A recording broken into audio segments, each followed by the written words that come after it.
everybody. Sorry this review is late, but I didn't get up like I wanted to because I had work and a business associated meeting and some other stuff. But here I am, and let's get right into it. So the show started off where it left off. Last time, Hannah and Benny, meet up in the hospital, and Hannah's not happy to see him, with Veronica. She says Benjamin, and so she's not feeling it when she used his full name like that, Benjamin. She's talking about you're holding that snake by the tail. And she just tells him that woman's dangerous. You need to stay away from her. I'm not burying you. And then she asks him, are you still sleeping with that woman? He's like, no, I'm not. And Hannah's she just thinks that she seems to feel like he doesn't get that Veronica's dangerous and that he doesn't need to stay away from her. And she's just like driving the point home, stay away from her, stay away from her. You're going to, yeah, but he's all like, well, she can help me. She's a good lawyer. She can, and I'm assuming he's talking about she can help him when he gets in the mess with the Malones. But anyway, Hannah, she wants to show Candace the letter, and so she wants him to take her over there to Candace, and then here comes the nurse, and she's like, Veronica's asking for you. She says this to Benny, and Hannah's like, she's asking for you. And so Benny says now it's not a good time, and so the nurse goes on, and you know what? If I was Hannah, I would have went right down there to Veronica's room and said, "Don't you ask for my child? Don't you ask for him? Don't ask for him." And I don't care if my child is an adult and grown. I mean, I still would have said the same thing. It's because Veronica's just really out of place doing that because she's going to get Benny in some trouble. Okay, so next we're back at the hotel, and Candace is setting up another client. He sits down at the bar. She just places an order and just like, okay, where's your credit card? Just being incredibly bold and but that's Candace. She's brash and bold, and so she's setting up another mark. Then we get to Charles and Landon, and Landon seems to have his own sort of mark going. So him and Charles are drinking and talking about I guess what it's going to be like to be president. And Landon says, you're going to be president. Do you know how much money you're going to make after you finish 8 years? And Charles is like, I he doesn't really seem to be concerned with making money and all that. And at the moment, he's more interested in drinking, and Landon's trying to tell him to slow down. And Charles is like, oh, when I was in the military, I outdrink guys twice my size. He said, I can handle it.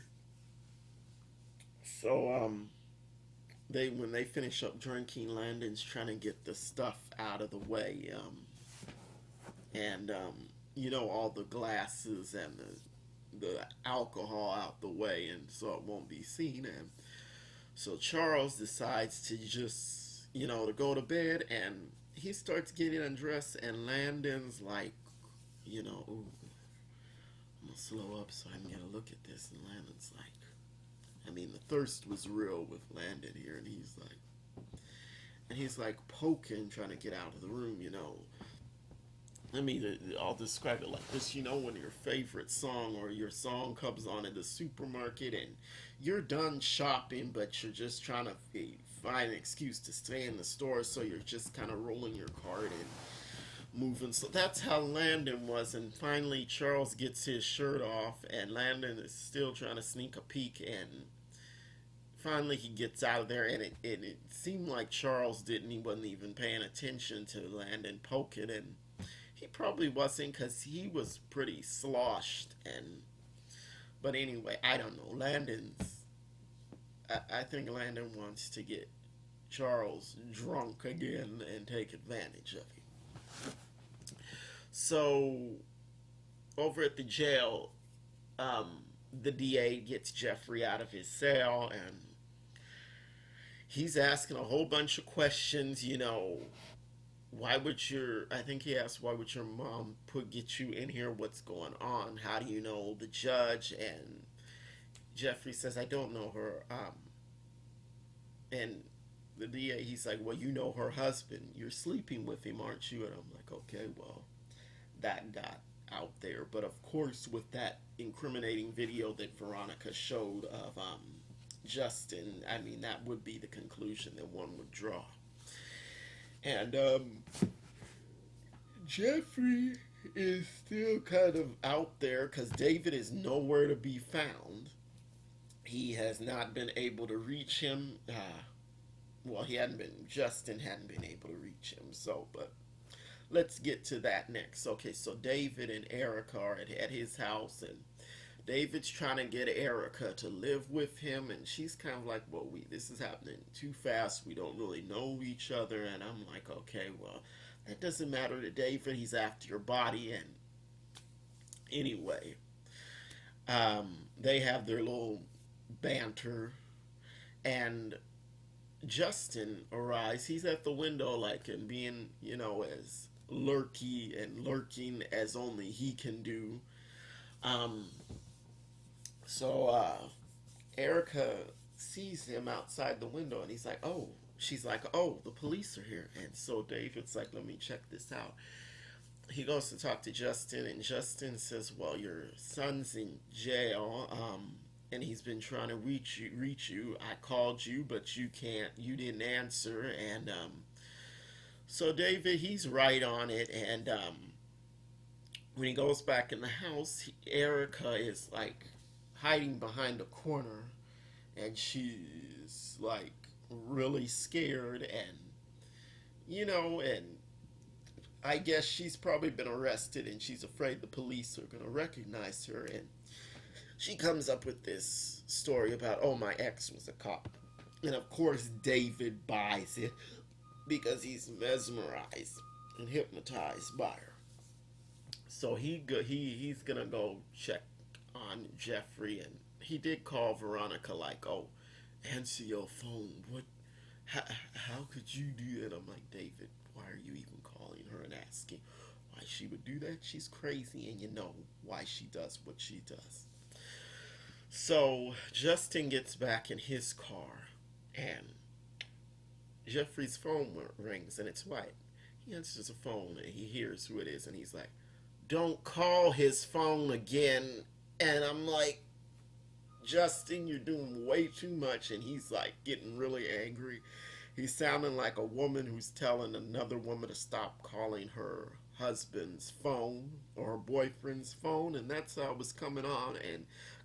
And he threatens to go over there and beat up Wyatt. And Wyatt's like, oh, come on, you come over here in your little pink police car. And that sounded like something Veronica would say, but it was coming out of Wyatt's mouth. And I'm like, come on now, Justin. Wyatt doesn't want Jeffrey like that. He's not interested in Jeffrey. But I'm guessing that Justin wouldn't even want Jeffrey to have any friends. He just wants him all to himself. He's very possessive. And so after he hangs up with Justin, Wyatt calls Jeffrey's phone back, and he leaves a message like, why is that thing answering your phone? And I thought that was funny. So we get a little scene with Catherine, and she's asking the guy that built the house, did he meet Hannah? Did he think she was attractive? And he's like, oh, you're playing matchmaker. And he said that Veronica had tried to do the same thing with him.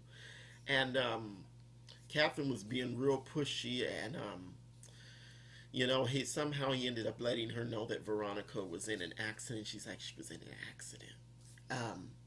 And then that sort of gives way to seeing Melissa again, and the doctor's checking her out, and he says, everything's good with you. You don't have any injuries. Do you want to check on how your baby's doing? She said, I don't care about the baby. I don't care. And She's more concerned about where Veronica is, because where is that bitch? You should have let her. She needed to die, and she's saying to Melissa, you need to, rein that in. The cops are going to catch on to something and be like, okay, why are you talking like this? Was this really an accident? And that's what Benny was kind of trying to tell her, calm down now, calm down here.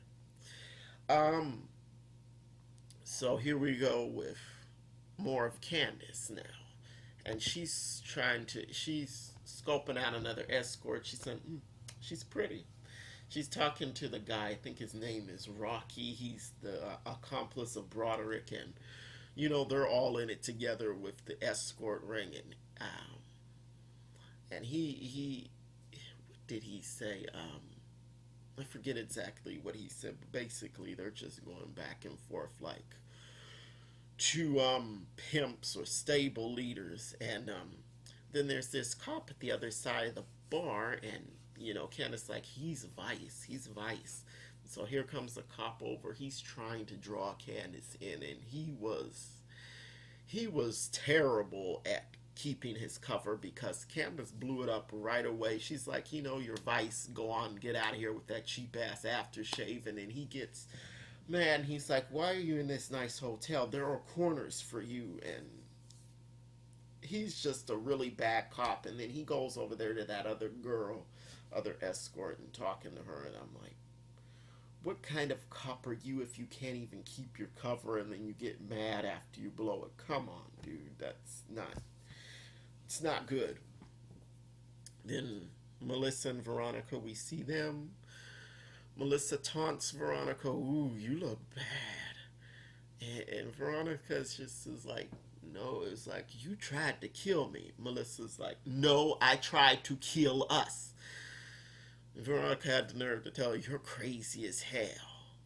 And I'm like, first off, Veronica, you have no room to call anybody crazy. And second, of course, Melissa's going to be out of her mind after what you did to her. And she's like, I'm going to put your mother out on the street. I'm not going to support her anymore. Do you want to see her out in the street starving? And Melissa's like, I don't care. My daddy's dead. I really don't care. The only person she really cared about was her father, because her mother has treated her like scum. And as we saw last season, Doris was just not worth anything, and she was more worried about getting herself a plate for dinner than she was worried about her daughter. But I digress. So Melissa goes in Veronica's purse and takes out her wall and takes out some money. Veronica's like, get out of my things. And Melissa's like, whatever, I'm gone. So she's out of there. Then Veronica picks up the phone, trying to get in contact with a judge, and she tells the judge or whoever that I need help with my daughter-in-law. And I'm like, when was the wedding? When did Jeffrey marry Melissa? I missed this. And Veronica's out of her mind. So the DA, we see him, and he's saying that he wants a stronger case. And because he knows that these people are going to beat the rap somehow. And the assistant, she's like, go with what you have. You're not going to get anything stronger. You just go with what you have. But he wants DNA, and he's sticking to that. And so the DA, when she gets up and leaves, and she gets out in the hallway, and Oscar's out there, and he gives her the phone. You got a phone call. It's Jim. He's talking all low life and all that again. You better get your ass over here. And she doesn't want to go, but reluctantly, I think she's gonna go. And Oscar's being all smart, or Brandon or whatever, he's being all smart. If I was you, I would go. And I'm like, shut up. I don't know what I don't know what Jim has over this woman's head, but obviously it's something, because he's like, he thinks he can force her to come meet him and get things done for him. So the last scene is Hannah, Benny, and Candace. And she brings that letter over there to Candace, and she says that baby wanted us to fix this. So Candace looks at the letter, and she's sort of like getting emotional,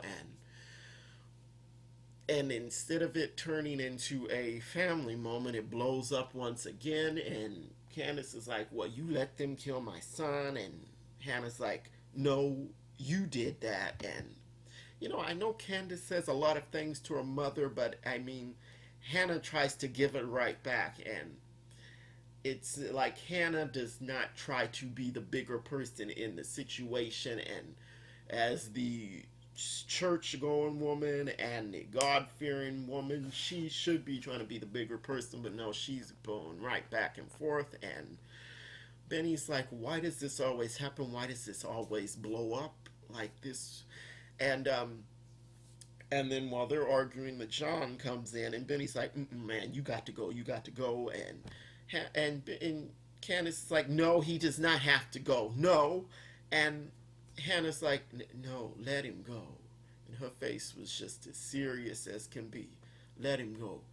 He's your father."